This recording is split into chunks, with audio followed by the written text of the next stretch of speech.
Every battle, in campaign after campaign after campaign, I don't know how many, probably 1,000 patrols.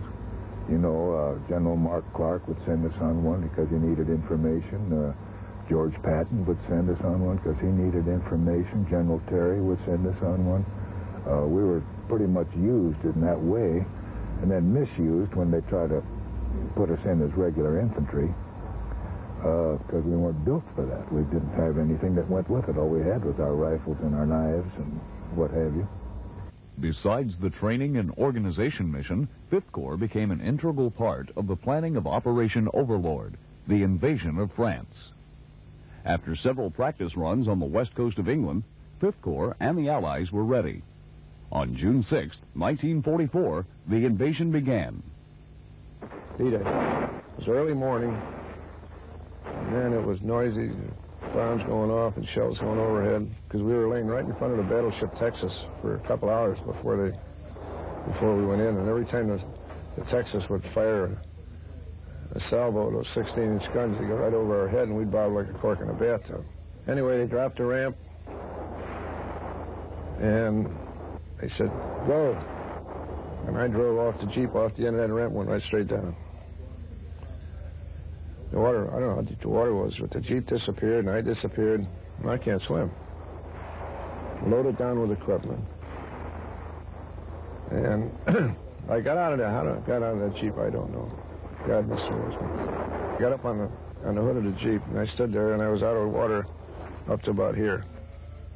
But the tide started coming in. Man, I was going up there, and I was getting scared.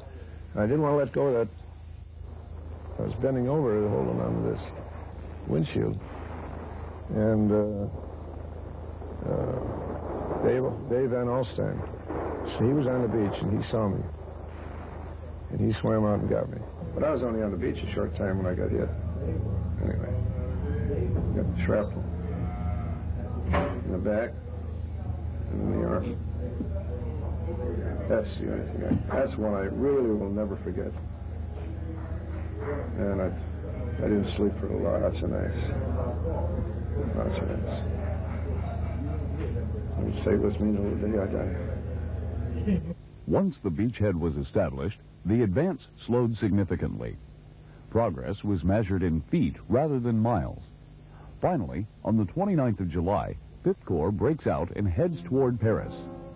On their way, they received new orders to swing east towards the Falaise Gap. British, Canadian, Polish, and French troops were heavily engaged with German armored troops who were trying to make an orderly retreat. With the addition of 5th Corps and the command leadership of Major General Leonard C. Jarrow, 5th Corps commander, the only escape route was closed off for the Germans. It was not without its toll of human lives. When we came through that devastated area and seeing all those hundreds and hundreds of Germans and that laying all over the road and the vehicles burning and the cows and horses that were swollen and ready to burst in that to me really from there getting in there and going toward Paris was probably one of the most grisly sights that I've ever seen in my life. It was that Calais Gap was closing down. As a reward for their valor, 5th Corps was given the honor of escorting General Charles de Gaulle's 2nd French Armored Division to Paris. De Gaulle had been granted the honor of liberating Paris, and 5th Corps soldiers then became the Americans who entered the city victorious as well. On the 25th of August, 1944, the French and Americans liberated the City of Lights without a shot being fired. 4 days later, 5th Corps headed towards the city of Sedan, which they had freed 26 years earlier in World War I. In short order, Sedan was freed, and 3 days later, the city of Luxembourg was no longer under Nazi domination. Unfortunately, these rapid successes were followed by some of the toughest campaigns of the war. Between the Allied troops in Germany lay the last line of German defense, the Siegfried Line. Germany was determined to make a last-ditch effort to keep the Allies back. Fifth Corps held back while airborne troops tried unsuccessfully crossing the Rhine River at Arnhem, Holland. Following that assault, the troops to the south, including Fifth Corps, started the push through the Hürtgen forest towards the Rhine. But the dug-in enemy troops and the bad terrain of the Ardennes brought the attack to a halt. As winter set in, the Battle of the Bulge began. It's like you were in a different world. It was, it was so thick, it was so heavy, so it was kind of scary, and you're not sure what you're going to see. You kept thinking the enemy was right around the corner, but it turned out that I think our enemy, the Germans, they like to really fight a traditional war as the Americans were fighting a traditional war. So you had hedgerows, you had trees, you had kind of boundaries, not at all like you would have had in the Pacific. There were sides. The battle was finally won by the Allies at a cost of thousands of troops. On February 9th, 1945, more than 3 months after the push started, Fifth Corps captured the Rohr River dams, opening the way for 7th Corps to move on to the Rhine. Then, turning towards another part of the Rhine, Fifth Corps supported the 3rd Corps' bridgehead at Remagen, breaking through to the city of Limburg. In quick succession, Fifth Corps captured Koblenz, Fritzlar, Gießen, and Kassel. As a final push towards the Russian lines, they moved into Torgau on the Elbe River. It would be one of the last times until the 90s that U.S. and Russian troops would meet as comrades on the field of battle. With the war essentially over, Fifth Corps moved on to the city of Pilsen in Czechoslovakia, escorting members of the German High Command in that country to the official surrender ceremonies. During the next 9 months, Fifth Corps remained in Europe to help with the evacuation of Allied prisoners of war and the disarming of the remaining German troops. In March of 1946, Fifth Corps received orders to head home. With the war over, the U.S. quickly moved to a peacetime environment. Not wanting to be caught unprepared as they were for both world wars, the Department of the Army charged Fifth Corps with the mission of training and ensuring that America was combat ready. But budgetary cutbacks and a call for a smaller force hampered those ideas, although Fifth Corps, from its new headquarters at Fort Bragg, North Carolina, and with its only maneuver element, the 82nd Airborne, did aggressively assault the challenge with smaller unit training. Then the unexpected happened. The Soviets blockaded the city of Berlin. A civil war broke out in Korea, and the communist faction, with the support of Red China, attempted to take control of that country. The new threat of world communism arose with the beginnings of a new type of war, the Cold War. In 1951, to deal with the new world problems, Fifth Corps was called back to Europe to become the Keepers of the Peace. Fifth Corps returned to Europe because of the increasing tensions brought on by the Berlin crisis of '48 and subsequent events in Europe, and just after that, the Korean War, which seemed to indicate an overall Soviet plan for applying pressure to the Western alliance and eventually, perhaps, conquering Europe. Being the Keepers of the Peace was a great responsibility. With thousands of Soviet troops deployed on the other side of the Iron Curtain, Fifth Corps had to be constantly prepared for a possible assault. In the middle of the Corps sector was the most probable avenue of approach, through the Fulda Gap, one of the few good tank routes into central Germany and the heart of Western Europe. Fifth Corps became the guardians of the gap. As such, they had to be constantly prepared. That preparedness came in the form of continuous training. The first priority is train to fight the GDP, if you will.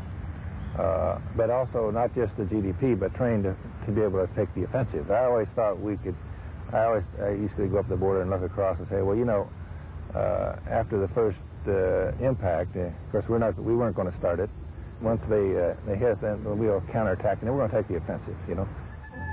Operation Big Lift in October of 1963 became the precursor for annual exercises that were yet to come, like Reforger and Caravan Guard. Airlifting in the 2nd Armored Division from Fort Hood, Texas, 5th Corps pulled off a successful military and political operation. NATO and the Warsaw Pact were both shown the determination of the U.S. commitment to Western Europe. While a war raged in Southeast Asia, the officials in the Pentagon reaffirmed this commitment, and the first Reforger, Return of Forces to Germany, exercise came into being in 1969. Since that first exercise, Reforger has taken many shapes. What used to be a large movement of troops from the U.S. and field training exercises all over the German countryside has become one of the largest command-level, computer-driven exercises ever. Much of what goes into these exercises duplicates what would go on should a large-scale conflict erupt. Your Reforger operations that we used to do that maintain readiness both for the stateside units and here were very large. And as a young officer and later as a brigade commander, having the ability to maneuver your force that you might have to do in a real situation cross-country and do the things we needed to do to prepare, those were very exciting times, very challenging times. The late 60s and 70s brought on new problems for the U.S. military around the world. 5th Corps had its share of problems, but was still able to maintain a strong fighting force as the U.S. Army pulled itself out of the general melee of the early 1970s. The 80s and 90s brought significant changes. In the 80s, I thought that we had very good leadership, very good soldiers, but again, a focus on the Cold War mission. That was our mission, so I'm not critical of that. But when I look at today, and I look at what has happened with the mission, the expansion of it, the quality of the soldier, and their ability to do things that are actually much more demanding than they really were at the height of the Cold War period, I think is fantastic. The Cold War began to thaw. New relations began, but old tensions began to rise. As communist governments fell in Eastern Europe, ethnic tensions rose that had been kept in check. The Middle East, always a flashpoint, produced charismatic leaders who aggravated age-old strife. And the emerging African nations found themselves in continuous transition. 5th Corps, with a reduced threat from the crumbling Soviet Union, found a new mission as keeper of the peace. After a prolonged war with Iran, Iraq, under the leadership of Saddam Hussein, invaded Kuwait, overthrowing the established government. Under United Nations authority, the U.S. led the international fight to liberate Kuwait. 5th Corps was again called into action. 50 years ago, 5th Corps was founded and went to war in Europe to defeat a madman and a corrupt regime. After 45 years of preserving peace and freedom on the frontiers of freedom, you brought down the Berlin Wall and the Iron Curtain. Now you carry the colors of the Corps and your units to a new potential battleground against another madman and another corrupt regime. All those who fought and died with these colors are with you today. All those who now serve in the Corps under these colors, join me in praying your deployment brings peace without bloodshed, or swift victory if you must fight. This entire Corps stands ready to join you. God bless and keep you. Victory Corps. Under the direct leadership of the U.S. 7th Corps, the 12th Aviation Regiment, 3rd Armored Division, and elements of the 8th Infantry Division and other 5th Corps units headed towards Southwest Asia in a rapid, successful mission known as Operations Desert Shield and Desert Storm. When we got over there, we found that all this training was exactly what we had to do to win a victory in the desert. You put that with the young men and women that we have in our service today, the quality of these young men and women, and that's why we had a victory in the desert.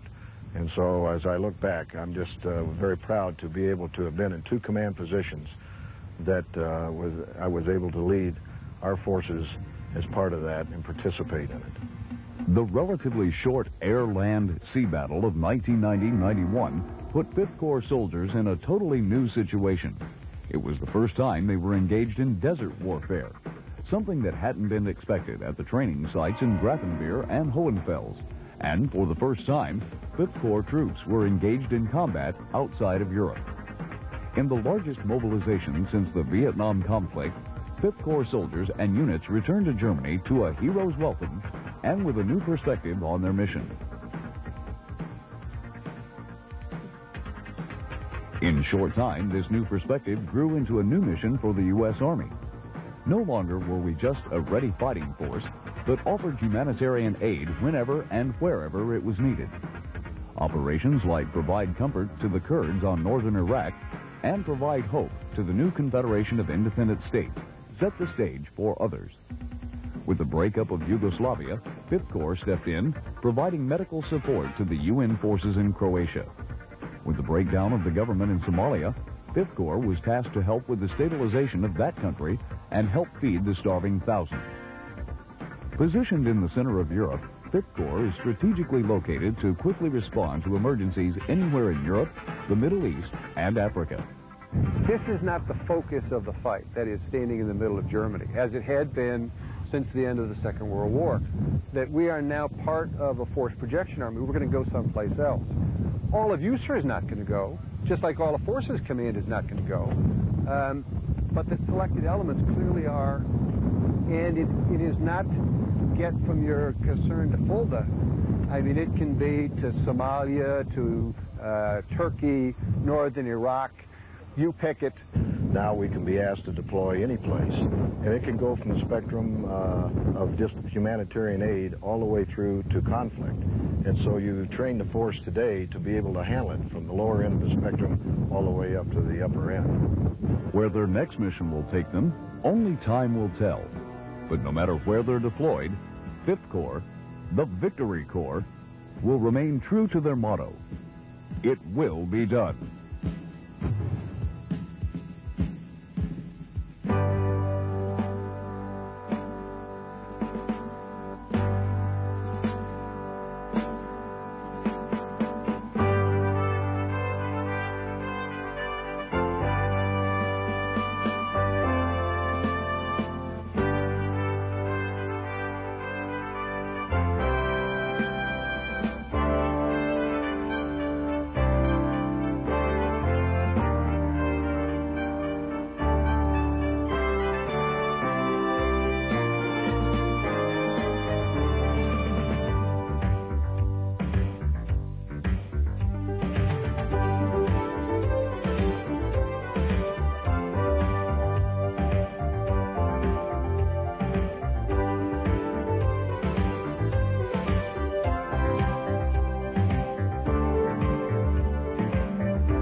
Our thanks to 5th Corps' TV5 for that special documentary. And that's UCOM Report for this evening. Good night.